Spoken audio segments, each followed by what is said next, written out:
जय हिंद दोस्त कलिंग एक्सप्रेस रे आपण मानक स्वागत। आज आम जाना देश विदेशर मुख्य बड़ खबर। आज प्रथम न्यूज है नरेंद्र मोदी चीन तियानजिन ठारे म्यांमार वरिष्ठ सेनाधिकारी मिन आन लांग को साक्षात करिसेंती।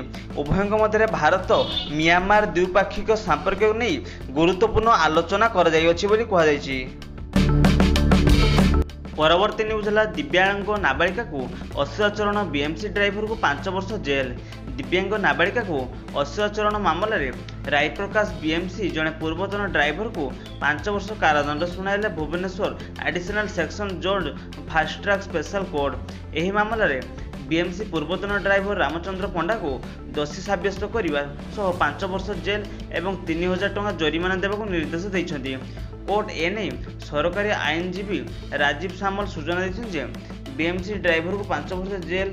आईनजीवी राजीव सामल कहते अभियुक्त रामचंद्र पंडा भुवनेश्वर म्युनिसिपालिटी रे ड्राइवर भाव कार्य करुले। 2017 मसीहा मार्च 17 फर्म संबंधन में बुझापी घर को जाइथिबा बेले सेठारे नाबालिका जनक अश्लील शिकार होते। एने पीड़िता माँ महिला थाना अभियोग करते। सही घटना रे आवश्यकता थिबा प्रमाण और मेडिकल रिपोर्ट आधार रे पॉक्सो कोर्टर विचारपति सरोज कुमार साहू एही राय सुनाइछन्ती।